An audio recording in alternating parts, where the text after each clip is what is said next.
You are listening to the Law Enforcement Pirate Radio Network. Radio Free Larry presiding.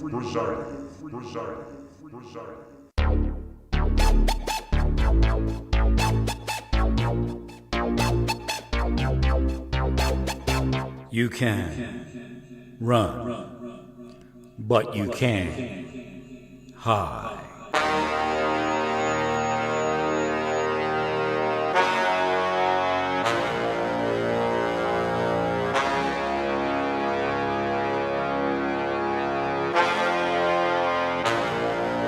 Radio Free Larry. All right. Of course, when I say those type of things, you're not to be violent. God will be violent and have vengeance and all those things. You're to remain peaceful. But, I have to speak out. I have to be that one in the wilderness. I have to be that voice.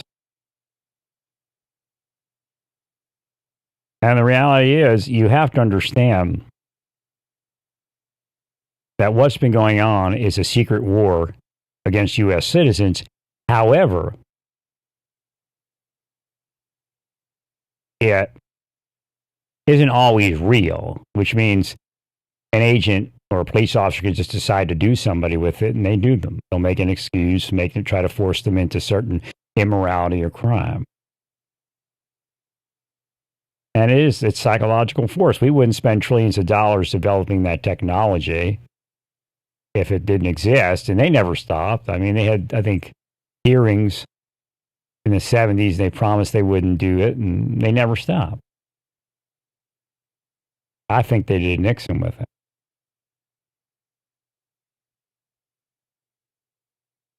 So it is what it is. The nation doesn't have a right to exist, and what I'm telling you is the reality of their actions and what it causes. We don't have a right to exist. That's why we're imploding.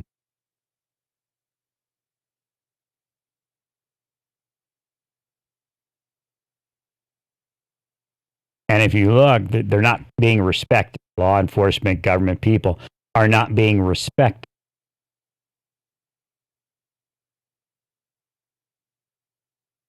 And they're incredulous. But sin reaction is karma. And those people that are doing it have been cursed. Their spirits have been harmed.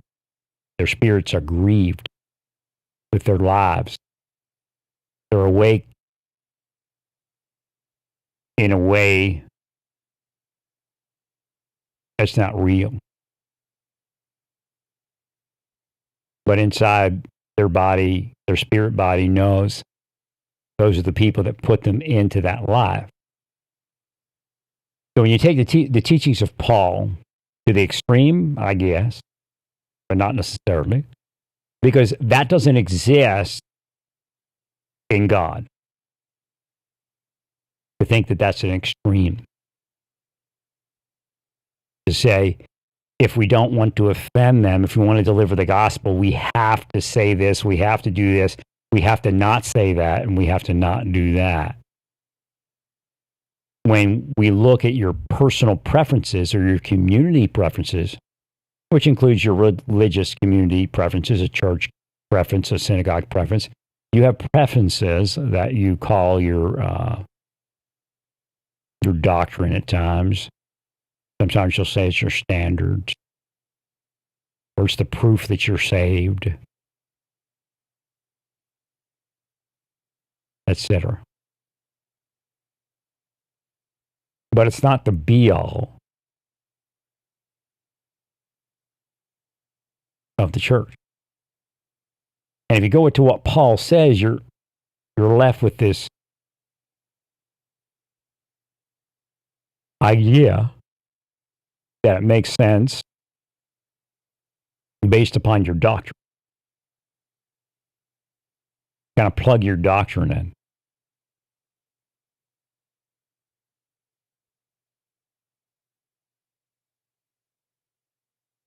Paul may have spoken to the church about certain things and certain standards.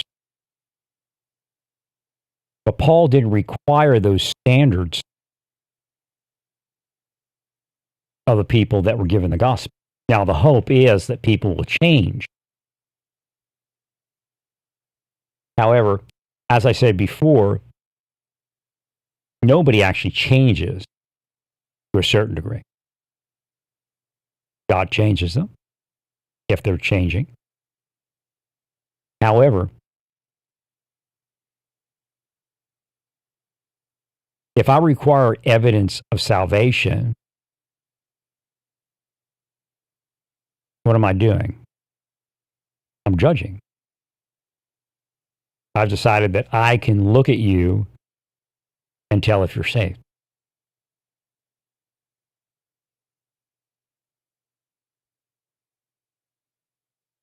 So again, not sure where that all is in your mind. But I'm telling you, Paul laid out a map that says the gospel is king, and everything else takes a back seat.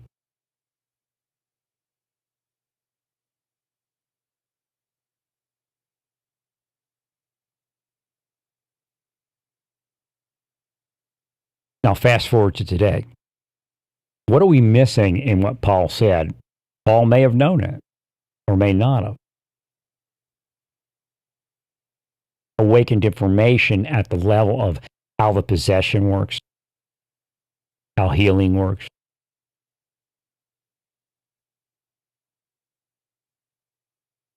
Anytime you allow a law enforcement entity into your religious society, alter a person within your religion, you may think it's something else. You then cause the Spirit of God to depart. It's just the way it is. If they need to work that person, they need to do it separate to the church. Again, there's a separation of church and state. Now, I'm not telling you to be unsafe, but if you let them steer you into that idea of being unsafe, then where are you? Have you even begun?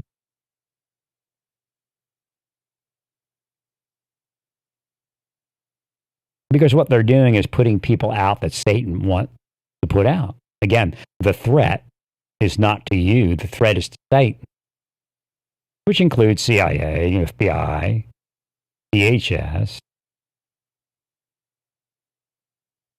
They are a state-run religion to a certain degree. Now, individuals are who they are. You have to get away from the entity thing.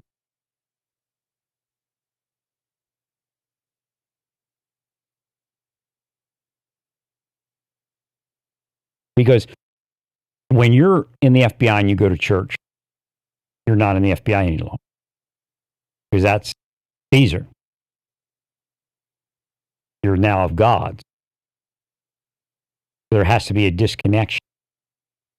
Let's say you're that same Christian and you walk up to your preacher and say, well, this guy's hanging out here. We got to do some things. And we need you to say this. We need them to do that. We need to tell those people to get away from. We need to tell those people over there to do this, do that. You're now Caesar talking to your preacher. And if your preacher does it, he's rendering under Caesar that which is God's. And then God departs.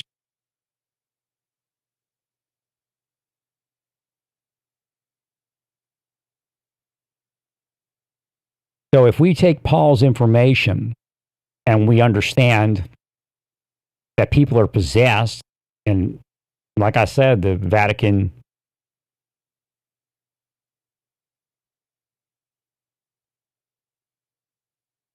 understood that under the exorcist, previous exorcist, and his name is escaping me. It's on the tip of my tongue. Hang on here, I'll find it. But he realized, and his people at that time realized that Amarth, his name's Amarth, before I looked it up, Gabriel Amarth, he understood that people were being spelled. Now, he thought it was more of you have to hire a professional speller, hit person, like a psychic or something. But that's not how it works. People do that in their own minds. And the government, if you're effective at that, they'll promote you. Because you can protect the criminal enterprise.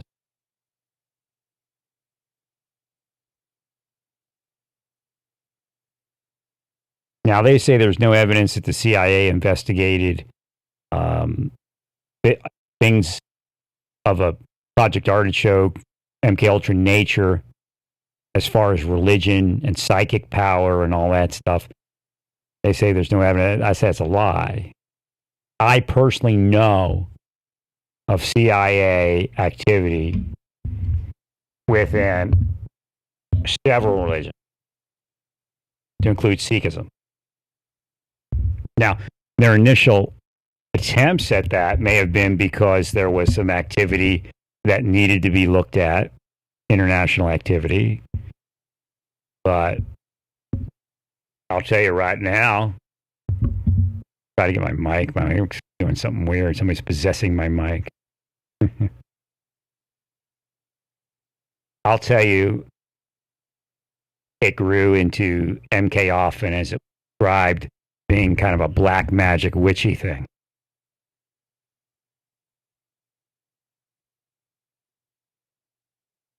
So if a victim of the deep state moves into a religion, they'll act as though there's some reason to be there to ruin their experience there. And I mean ruin. There's no way to stay after that. There's just no way to stay after that happens. Not sure if my headphones cut out or the mic cut out. I guess it's my headphones. I got a new set of cables coming in. So it'll be better tomorrow, I guess, or Friday, I guess they come in. So we have Caesar and we have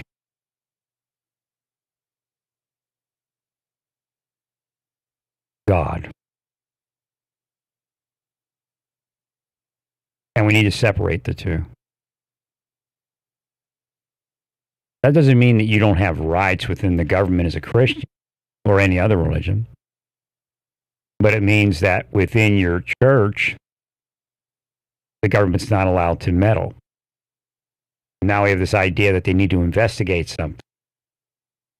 They get to come in there and ruin a person's ability to be who Paul says they should be, using extreme levels of CIA technology to include psychological torture until the person goes in another direction, including other people in your community. You may not even realize it. And eventually you're wired and triggered to do what they want. Subconsciously, you can't even get through it unless you focus consciously on getting through it, and you have to know that that's happening.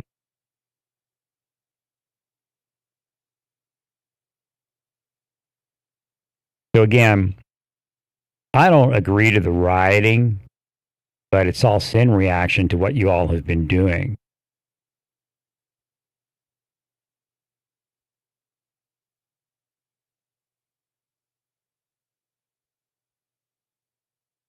And it has to be spoken about in that way, that so you understand. Like I've told you for years, the same thing.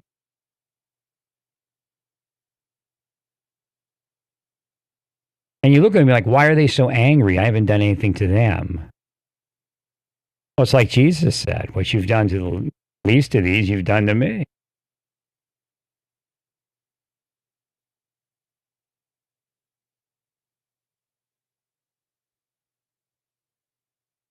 So again, what you've done in causing people to fall, to be immoral, grows. And the demons that you bring to do that, you can't do that. You can't cause somebody to fall without a demon entity there. My mic keeps, sounds like it's, but it's not my mic. Headphones, I got to remember that. You can't do that without bringing in a demon entity.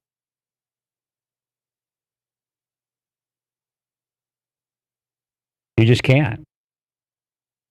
And it causes injuries like I've got, and then tries to torture me with while I'm injured. I'm hoping we figure it out and I get past it. It could just be tissue that needs to heal. I don't know. I could need a hip replacement. I don't know. But I did heal the one thing, but it destroyed a lot of tissue while it was going on. So I got one thing and then another thing on top of that, and it just goes on and on. And what that does is cause me not to be able to focus on that original injury. So now I'm back to that original injury, trying to figure out if it's something other than what was occurring. The neurological thing that locked up all my muscles and made them pained and all that. And it's kind of minimized now, but it can get pretty crazy if I don't take Motrin or something like that.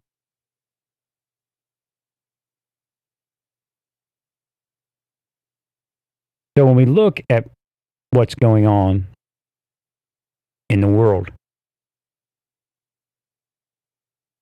it's with what judgment you judge and what you've meted out coming back at you. You didn't care. You got very callous. You got very cold. But it seemed to work for maybe 50 years, right? Just one degree or another.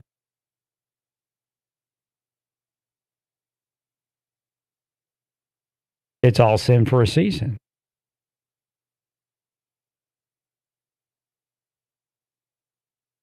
It's all sin for a season. But you did things to people, including me, for so long. I'm going to turn up the heating pad. Give me a second here. I just got those. I think that may be better than the cold I was putting on it. I had to put the cold on it when it was like the neurological thing because it was so inflamed. But I really didn't. I haven't needed that in like a day. I tried to use it earlier. It didn't seem like it's working. I'm like, what's going on here? It seemed to be working. And then I had bought a heating pad. I fired that thing up, and I'm like, oh, okay, that's what it wants.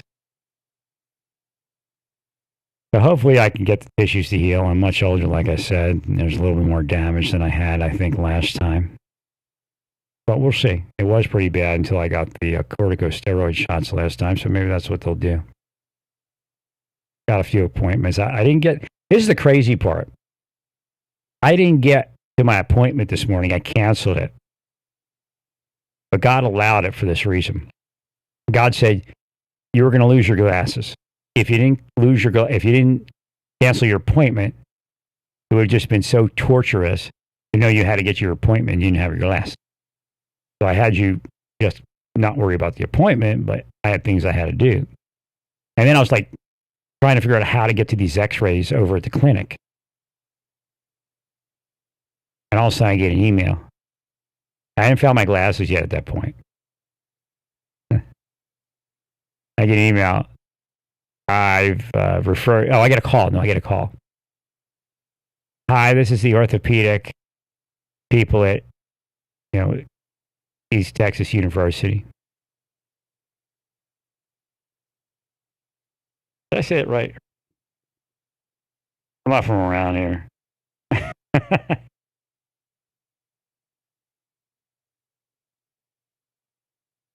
Texas.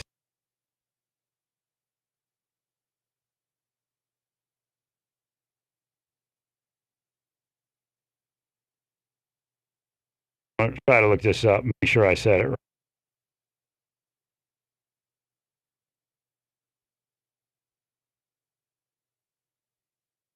Yeah, it's University of Texas.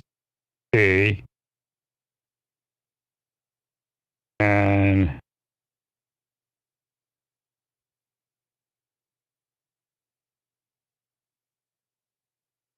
we'll just say YouTube, make it easy. I'm not getting anywhere with that thing. My phone's got possession of it. But I get this call, and it's the orthopedic people that I've been referred. I'm like, okay, they're going to do the x-rays there. But I'm thinking, she's like, Olympic Plaza. I'm like, yeah, I don't want to go there. I didn't say that. I said, I'll call you back. and set up an appointment later. I forget why I told her. And then I got this thought, okay, that was a good lead for me because now I'm going to call Azalea and have them look at me. Azalea's like right next door. I said, well, no matter what happens, I'll be able to get over there most likely. It's like 30 seconds. So I call and all of a sudden, oh, this nurse practitioner can see you tomorrow. Like, that's great. Okay, and I'm still like agonizing. Like, how am I going to do this? Because I'm honest. I don't want to drive without my glasses. I don't want to stick contact lenses in my eyes. And I like my glasses because that's my eye protection from COVID-19. Droplets.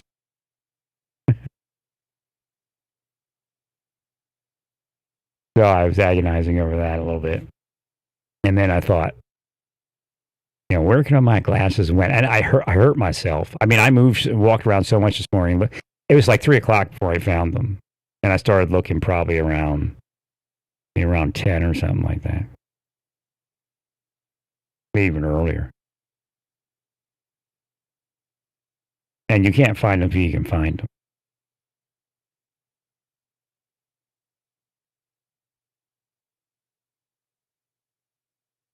And I was looking. It did, it motivated me to get another set of glasses, but I had done that months ago and they're still not here. I ordered lenses and they got the wrong ones in.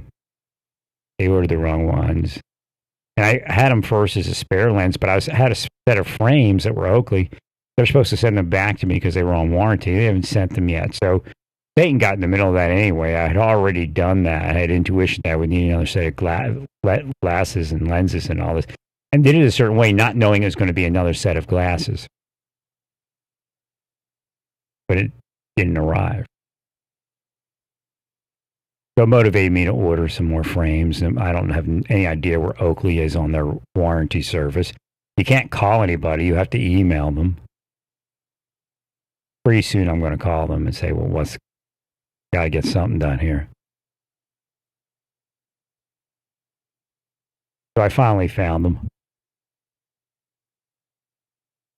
They had rolled under the front of a dresser, stack of drawers, chest of drawers, whatever they call it. It wasn't like completely gone. It was just up against it, and I couldn't see it. And I knew in my mind, I'm like, okay, wait a minute. I took my glasses off so I can massage my head. But I thought I did it over by the chair or over by the couch. It was actually over by that. I kept looking in that area. I'm like, I feel like it's over here, but I can't find it. But I had moved so much. I mean, I'm sure that's why I'm a little achy today. But I got to go tomorrow and find out if there's anything that's big damage in my hips. Last time this happened, I had weird stuff with my hips going on, but this time it feels even weirder. So I may have torn something or maybe need a hip. No, we'll find out.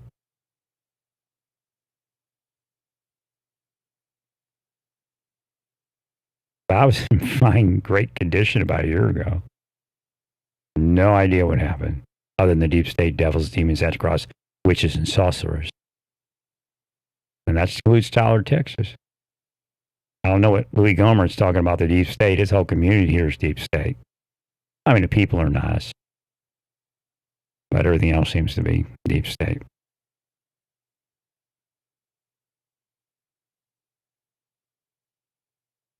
So, again, you're not allowed in Christianity at the end of the day to cause people to fall or to push them away. And that's what the deep state gets you to do with those supposed law enforcement operations.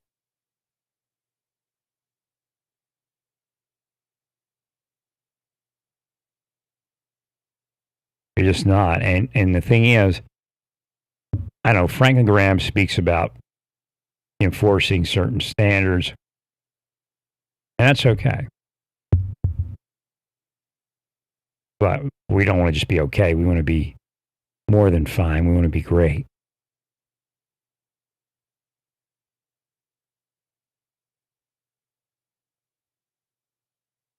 So if we focus on soul winning, what have we done? We bring up Paul. And Paul tells us about Christian liberty.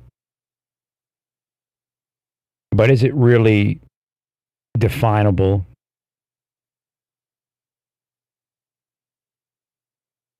Outside of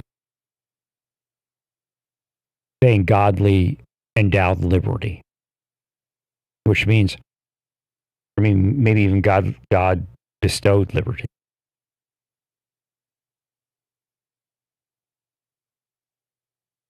It is presumptuous to believe that God would solely allow the activity that you're going back to your doctrine allows within a greater battle against Satan.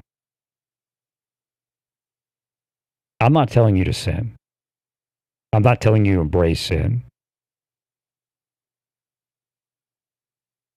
What I'm telling you is that you can't judge anybody, even if you don't know that you really can't judge anybody because you haven't walked in their shoes. And I explained to you years ago, God instructed me in many things. And if you think, well, if you're with God, why are you injured? Well, I'm not as beaten and broken as Jesus was, at least yet.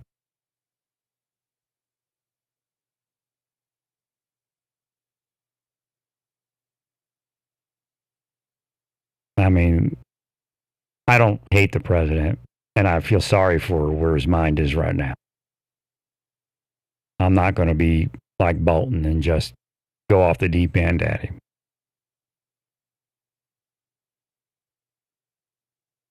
But there are things he's saying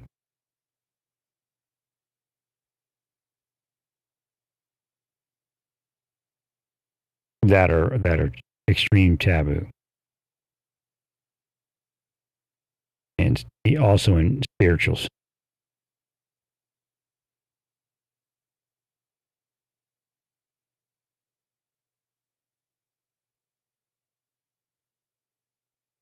So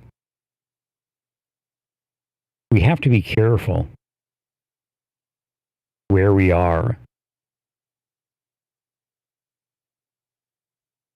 within Scripture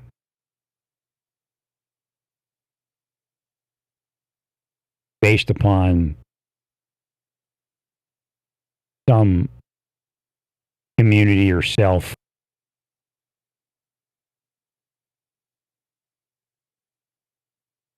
and I guess you could say projected requirements.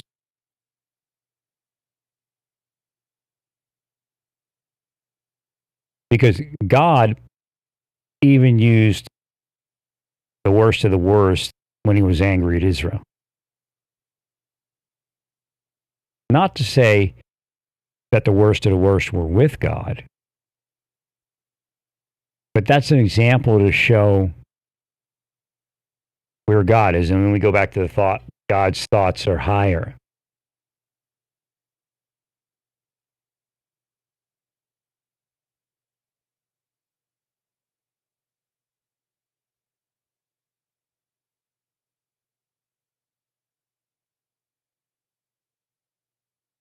And when we do that, we realize that although Paul spoke and was divinely inspired to speak, Paul was not God. And if we understand how the Bible works, how the scriptures work, how the entire process of salvation works, and who Paul was. Who was Paul? Paul was a guy that we want to put to death. We'd have put him on death row here in the United States. Jesus would have been arrested and thrown in prison. There's no doubt.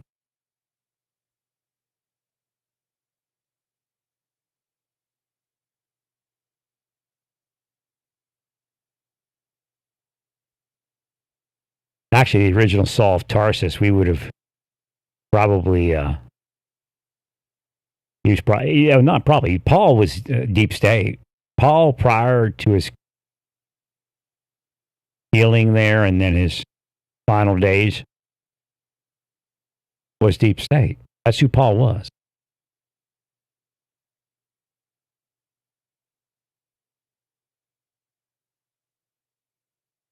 So we have to be careful that we're not becoming God, at least in our own mind. Maybe we think we're representing God.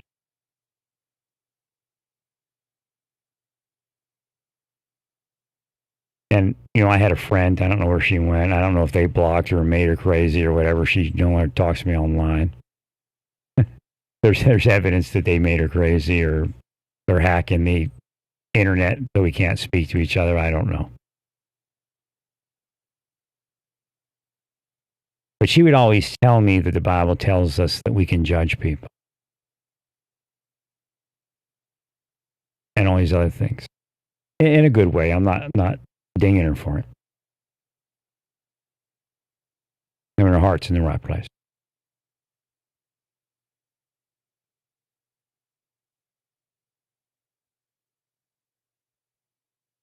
However,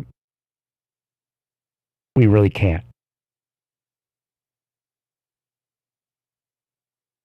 God has shown me the Bible is instructed in a way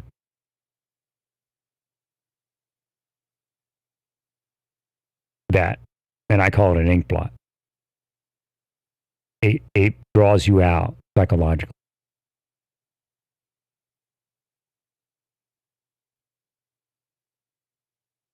So we can find a biblical basis for a lot of things, like 50 different things. I can find biblical basis that Franklin Graham is the best preacher that has ever been known.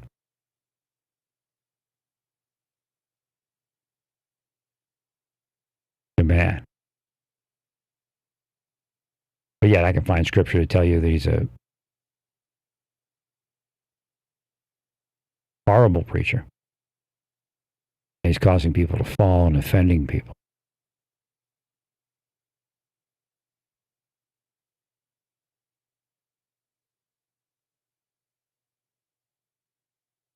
Because all you're really supposed to be worried about is the gospel.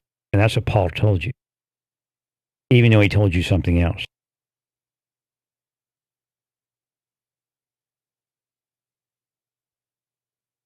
For the gospel's sake.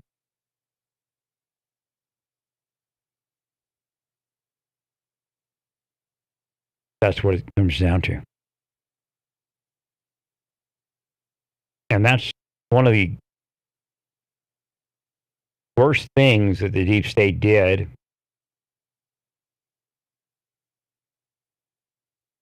is they took me out of my future ministry before it ever began. And I could get to those people and I could say, look, I don't care who you are. I don't care who you're going to be tomorrow. I don't care who you were yesterday. But I don't want you to miss this chance. Because something happened. Something happened centuries ago that you don't understand because other people told you the wrong thing about it.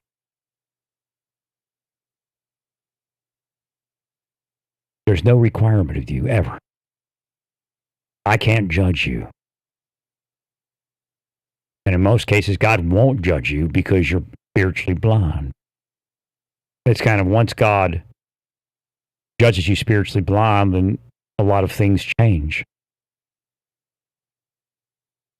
But I don't want you to miss this opportunity to understand what Rabbi Jesus Emmanuel Christ, Ben David Ben Elohim, Ben David, son of David, Ben Elohim, son of God, did for you.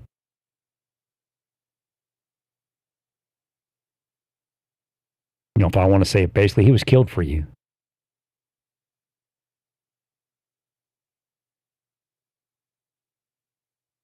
So if somebody tells you, hey, I'm going to heaven, I don't believe. Do you think Jesus could be telling them that?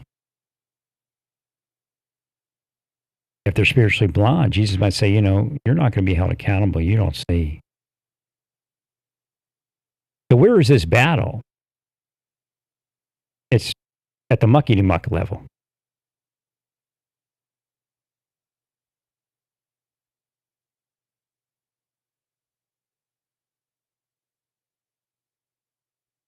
I don't want you to miss this idea that Jesus brought to earth, that he came here for you because he could care less about those people that are pure. He doesn't have time for them. Because when that spiritual ink blot gets moving, he just goes, okay, you think you're pure, fine. And I've told you a little bit more about that. If I think I don't stand, I'm not only a liar, my mind's twisted. Because I'm seeing things skewed.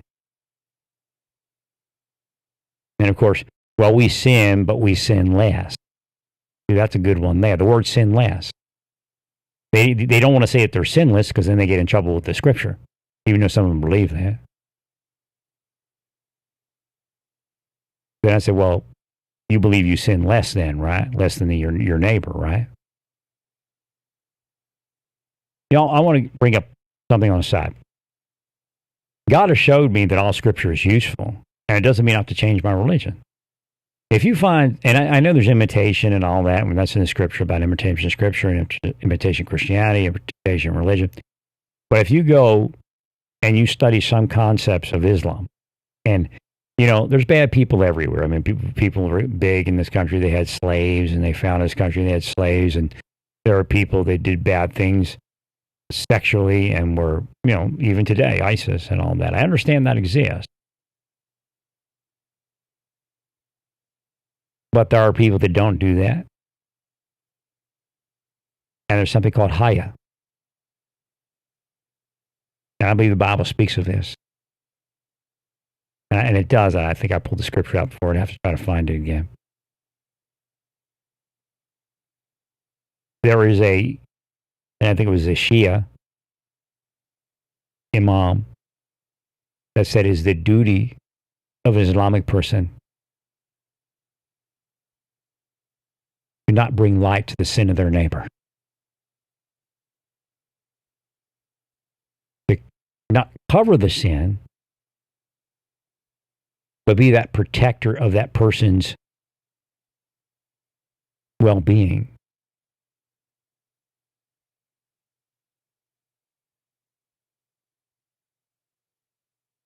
And have that holiness. The way God protects a person, you protect your neighbor. Now, there are ways to get around that, even as Christian, because what are you supposed to do anyway? You're supposed to be friendly with that person and help them forward of it. You're not supposed to write them off. A lot of churches will write people off. And again, we get back to Franklin Graham. In a way, he's writing people out of everything. The Bible describes a church that's large enough to have a lot of difference.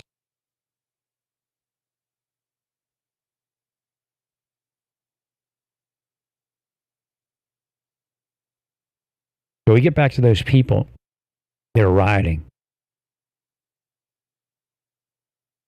It's more important that they believe than anything else. Anything else. Nothing else matters. If you think something else matters, then you're not Christian. Now, we can go forward of that day of them believing and befriend them and bring them into our church if we can. And if we can't, we can point out better churches. But we should understand that there's something wrong in the world to a certain degree. If we are not understanding of what the world has become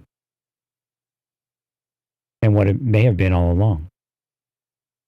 Again, I go back to Gabrielle Martha. They're possessed. You're attacking the victims.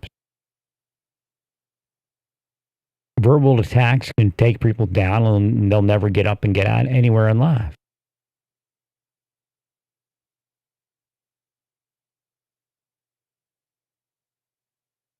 So if you say they're horrible things instead of saying they're creation, again, we go back to abortion. Why are children aborted? Well, because Christians call people bad names. And it brings on that whole world of being less than worthy of birth.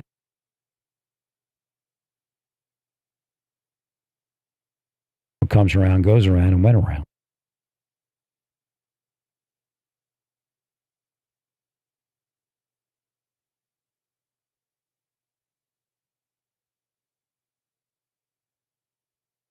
Mary just spoke to me, Mother of Jesus. I can't believe they did this to you. They tortured you until you were broken. He's having flashbacks of the crucifixion. I laugh because I know her and she knows me. We don't talk frequently. Every so often she stops by and we speak briefly, she says.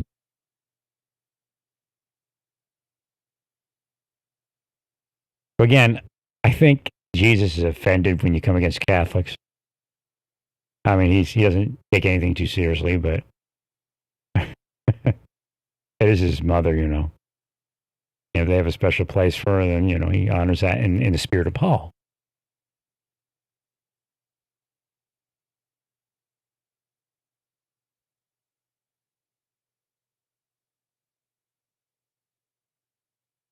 So it is what it is. So we go back to those people,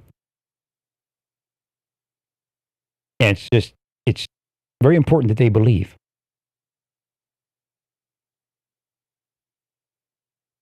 If I get rid of self, if I get rid of an institution that we call the church when it's supposed to be simply the community of believers,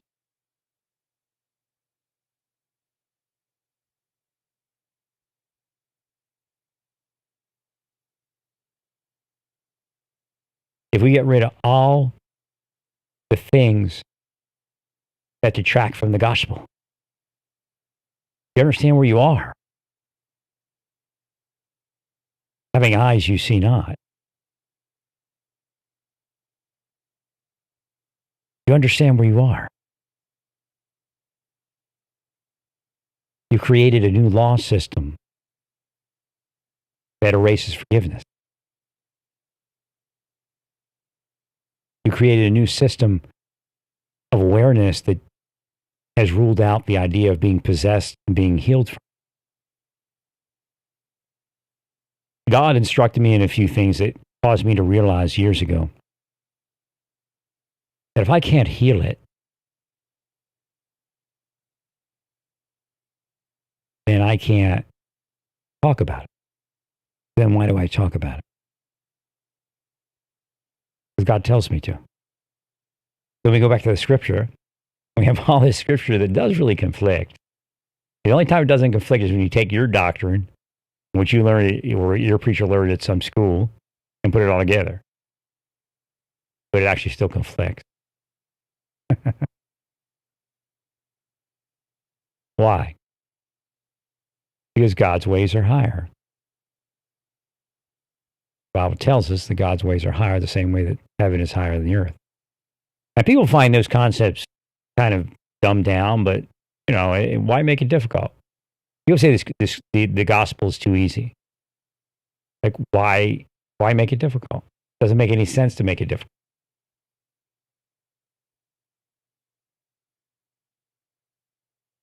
So I healed of one thing yesterday, and today I lose my glasses. So I know they're cursing me to that.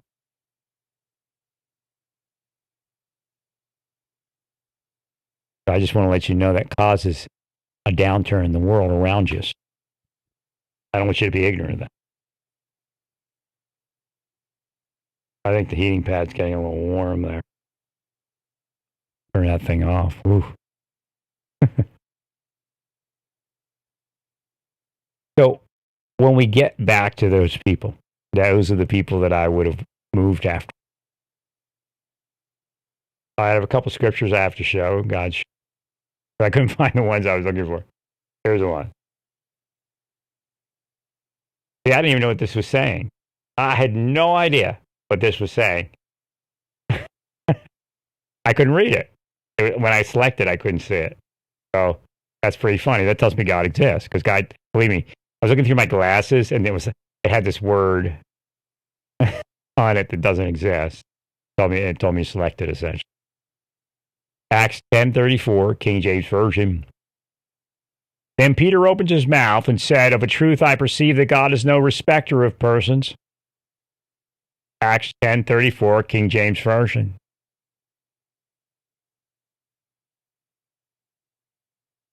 Then Peter opened his mouth and said, "Of a truth I perceive that God is no respecter of persons."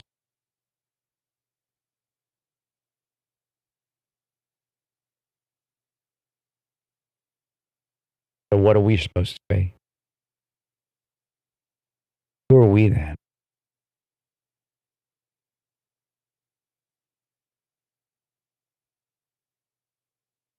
The Bible tells me I can judge people. But you know what? God told me personally I could judge people. Because in your name, I have allowed you to judge people. If you search the Zohar, you are allowed to judge people.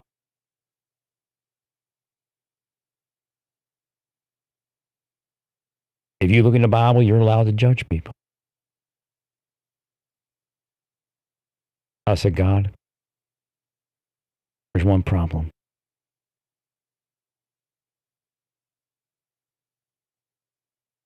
One problem. You're the judge. I can't judge. I don't know how to judge. And even if I could judge, then you bestow judgment upon me. I am not the judge. That is a sin. And of course, God looks upon the heart. I say things all day long. And I've admitted that you possess me.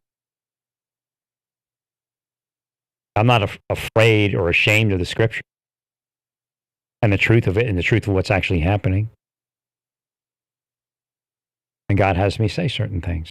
But it doesn't do good for you, does it? But you still carry on. You still cause things to happen that cause you to be taken down, all of you.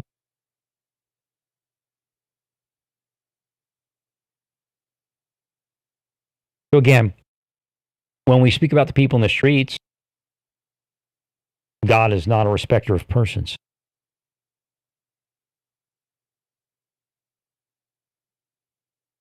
And I believe we're in a judgment anyway, right?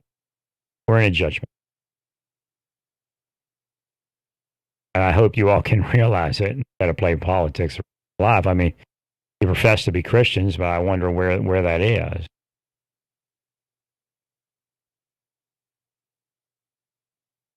All right, Bishwood here.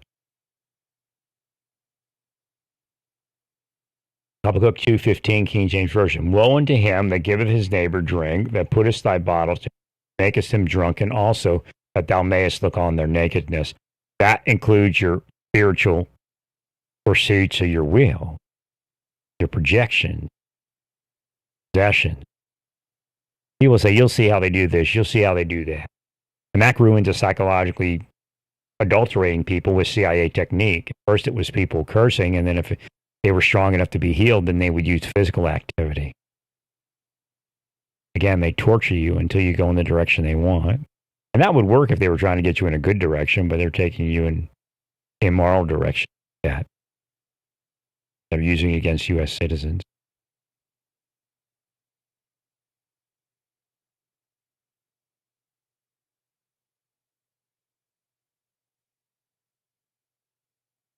Yeah, and that's not a good thing.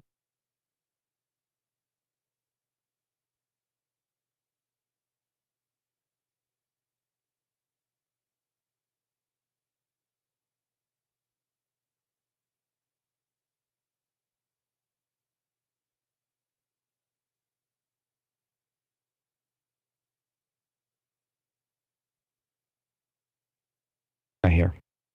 Proverbs 16:5, King James Version. Everyone that is proud in heart is an abomination to the Lord, though hand join in hand, he shall not unpunished.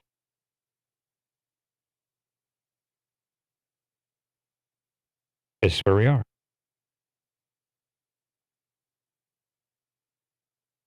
You know, politics is really a dirty word today and a dirty. Quite a shame.